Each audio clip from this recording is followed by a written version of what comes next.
नमस्कार दोस्तों, मैं सुनीता राजा सिंह महाविद्यालय से।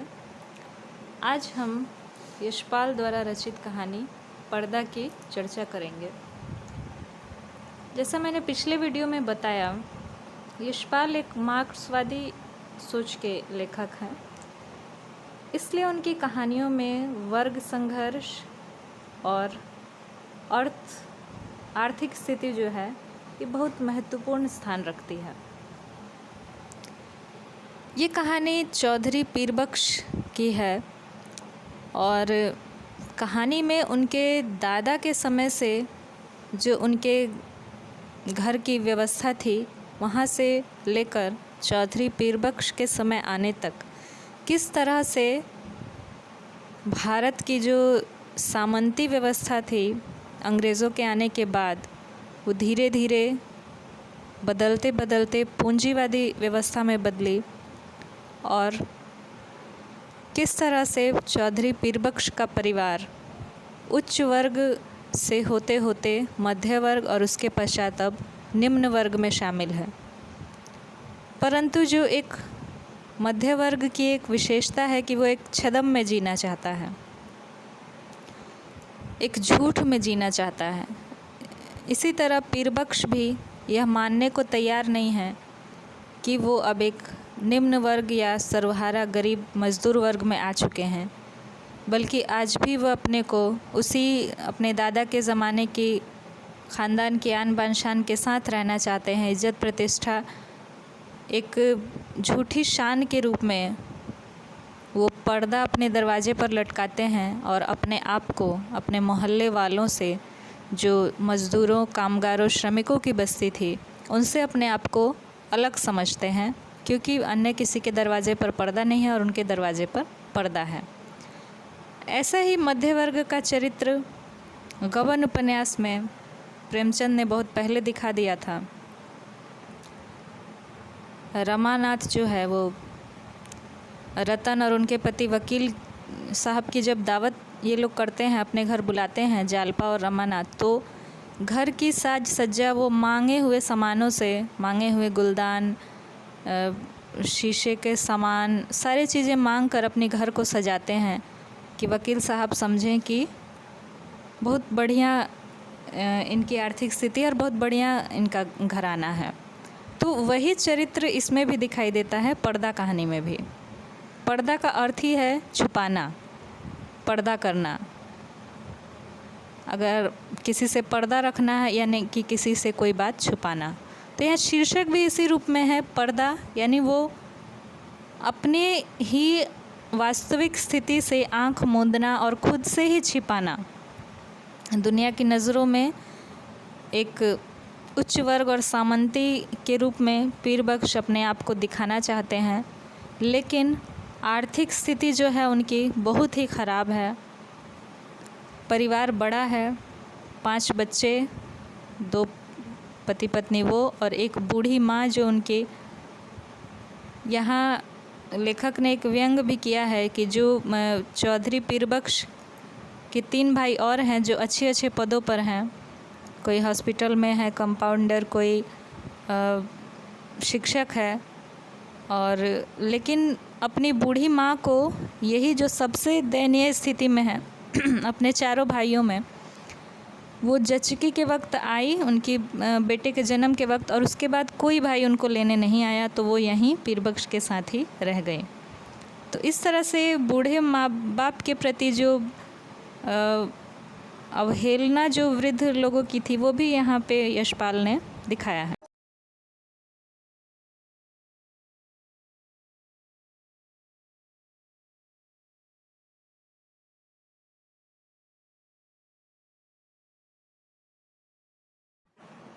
यहाँ पर वर्ग संघर्ष के रूप में हमें दिखाई देता है। चौधरी पीरबख्श खुद उसी निम्न वर्ग में हैं और वहीं पर रह रहे हैं, उन्हीं के मोहल्लों में, लेकिन वो कहते हैं, यशपाल लिखते हैं कि नीच और कमीने लोगों की बस्ती थी।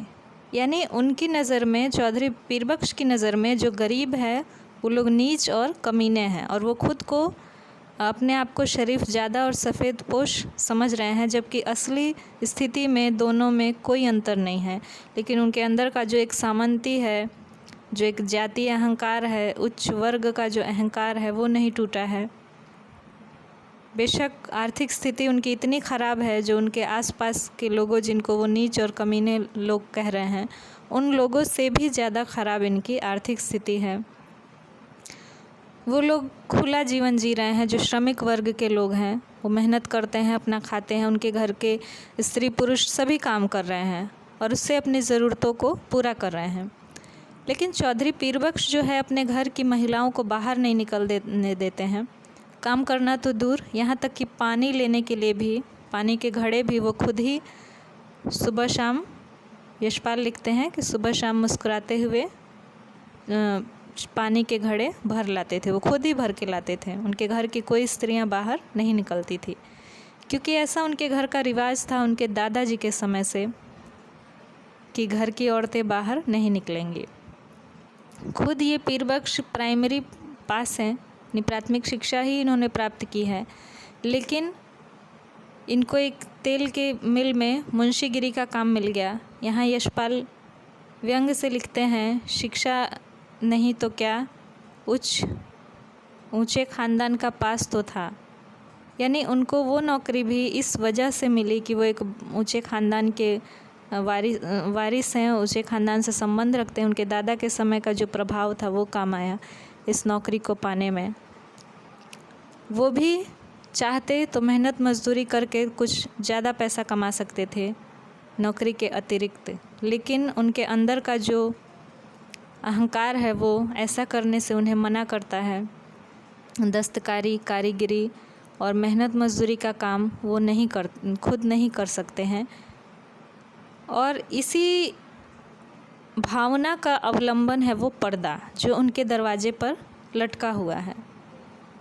पर्दा जो है वो उन्होंने इसलिए लटकाया था कि सभी मोहल्ले वालों से अलग वो एक दिखाई दें, लेकिन उनके उस पर्दे के पीछे की क्या दशा है, ये बहुत ही शोचनीय विषय है कि किवाड़ जो थे वो पहले कब्ज़े ढीले होके टूट गए, उसके बाद किवाड़ भी गल गए और उस पर्दे का कोई मतलब ही नहीं रहा। रात को किवाड़ केवल ऐसे उड़का दिए जाते थे और चोरी का डर लगा रहता था। अगर पर्दे में कभी छेद हो गया या फट गया तो अंदर से सुई धागा लेकर उसकी मरम्मत कर दी जाती थी। उस एक क्षण के लिए भी वो पर्दा नहीं उतारा जाता था, उसकी मरम्मत करने के लिए भी वो टंगे ही उसको वहाँ पे अंदर से कि दिखाई ना दे हाथ, और उसकी मरम्मत कर दी जाती थी। तो ये सारी चीज़ें लेखक ने बारीकियाँ इसलिए दिखाई हैं कि मध्य वर्ग का जो दोहरा चरित्र है, एक और तो वो निम्न वर्ग से लगता है, जाकर उसके किनारे पर पहुंच चुका है निम्न वर्ग में मिलने के, लेकिन दूसरी ओर वह उच्च वर्ग का दामन नहीं छोड़ना चाहता है। अपने मन में उच्च वर्ग बनने की आकांक्षा रखता है और उसी की तरफ वो भागता है, चाहे किसी भी तरह से हो। यही कारण है कि चौधरी पीरबख्श को पंजाबी खान से कर्ज लेना पड़ता है। अगर वो इस मुगालते में ना रहते, अपने वास्तु स्थिति को स्वीकार करते, तो कर्ज लेना उनकी मजबूरी नहीं रहती और उनके घर में जो सभी सदस्य हैं मिलजुल कर कुछ ना कुछ काम करते, कारीगरी, कढ़ाई या फिर कोई साग सब्जी उपजाना या कोई भी काम, वो लोग छोटा मोटा 5-6 सदस्य थे जो बड़े थे, इस तरह अगर मेहनत मजदूरी करते तो उनको कर्ज लेने की आवश्यकता नहीं पड़ती। लेकिन इसे झूठी भावना का परिणाम हुआ कर्ज लेना। और कर्ज जो है इसको प्रेमचंद मुंशी प्रेमचंद जी ने बहुत पहले ही कर्ज की भयावहता का चित्रण किया है अपनी कहानियों में और अपने उपन्यासों में। कर्ज जो है वो एक ऐसा मेहमान है जो एक बार आकर दोबारा नहीं जाता है। वही पीरबख्श के साथ भी होता है। लिया हुआ कर्ज वो नहीं अदा कर पाते हैं, 7 महीने तक किसी तरह पेट तन काट कर किश्तें भरते हैं, परंतु 8वें महीने में स्थिति ऐसी हो जाती है कि किश्त भर पाना उनके लिए नामुमकिन हो जाता है। तनख्वाह व महीना लगने से पहले ही पेशगी ले चुके होते हैं। और जब कोई सूरत नहीं बचती तो जिस तरह रेत में शुतुरमुर्ग अपना सिर छुपा लेता है और समझता है कि आफत टल गई, या कबूतर आंखें बंद कर लेता है और समझता है कि सामने वाली मुसीबत टल गई, उसी तरह वह इधर उधर टहलने चले जाते हैं और समझते हैं कि खान आएगा और वापस चला जाएगा। लेकिन खान भी कर्ज देने वाला और सूद व्यापार चलाने वाला ही था।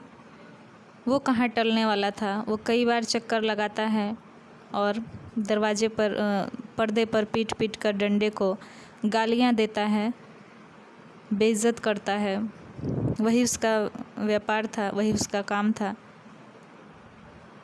इन गालियों को सुनकर पीरबख्श बाहर तो निकल आते हैं, लेकिन उनका ख़ानदानी रक्त, जो सामंती अहंकार, वो गर्म होने के बजाय उनका रक्त और ठंडा हो जाता है और विनीत हो जाते हैं और उसके घुटनों को छूकर कहते हैं कि कुछ दिनों की मोहलत और दीजिए। यहाँ हम आर्थिक स्थिति का प्रभाव देख सकते हैं।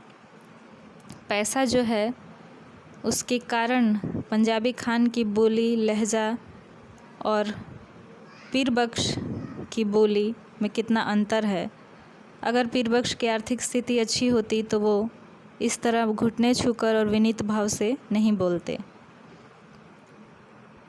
पंजाबी खान जब कुछ नहीं उसको दिखाई देता है, ना उनके पास, पीरबख्श के पास बर्तन है, ना गहना है, ना कुछ गिरवी रखने के लिए, तब पंजाबी खान बोलता है सबसे अच्छा तो ये पर्दा ही है, इसको मैं लेकर जाता हूँ। पर्दा के हटते ही उस घर की सारी नग्नता, सारी सच्चाई सामने आ जाती है। जो सभी महिलाएं हैं वो बीच में भयभीत होकर खड़ी हैं और उनके तन पर पूरे वस्त्र भी नहीं हैं। पंजाबी खान घृणा से थूक देता है और आंखें फेर लेता है, पर्दा वहीं फेंक कर चला जाता है। सारी भीड़, जो आसपास के गरीब लोगों की भीड़ थी, वो भी घृणा से वहाँ से हट जाती है, शर्म से। और चौधरी पीरबख्श को ऐसा लगता है कि अब वो मरणासन अवस्था में पहुँच जाते हैं। उनमें इतनी ताकत नहीं है कि उठकर पर्दे को लटका दें, जिस पर्दे को उन्होंने सारी मुसीबतों को सहते हुए दरवाजे के पर्दे पर कोई आंच नहीं आने दी थी। वो पर्दा भी आज दरवाजे से हट गया था। उनका जो छिपाव दुराव था, जो पर्दा जिसका प्रतीक है छिपाने का, वो सच्चाई दुनिया के सामने आ चुकी थी और उनके आत्मसम्मान को बहुत चोट लगी थी और वो उसी तरह पड़े रह गए और यहीं पर ये कहानी समाप्त हो जाती है। ये यशपाल ने इसमें मार्क्सवादी चित्रण किया है समाज का, किस तरह अर्थव्यवस्था, आर्थिक स्थिति जो है वो व्यक्ति के स्थिति को बदलती है। आर्थिक स्थिति मजबूत हो और आर्थिक स्थिति कमज़ोर हो तो, लेकिन जो मध्यवर्गीय चरित्र है, छद्म है, वो स्वयं को निम्न वर्ग में शामिल नहीं करना चाहता है, सर्वहारा वर्ग, श्रमिक वर्ग में खुद को शामिल नहीं करना चाहता है। उसका झूठा अहंकार उसे ऐसा करने से रोकता है और उसकी परिणति यही होती है, जब आप हैं कुछ और दिखाएं कुछ और, तो उसकी यही परिणति होती है। इससे बेहतर होता है कि वो अपनी स्थिति को स्वीकार कर लेते और मेहनत मजदूरी, अतिरिक्त परिश्रम करके वो अपने परिवार और बाल बच्चों को अच्छा जीवन दे सकते थे और स्वयं भी आत्मसम्मान के साथ रह सकते थे। अगले वीडियो में हम इस कहानी के तत्वों के आधार पर समीक्षा करेंगे। आज के लिए इतना ही। धन्यवाद।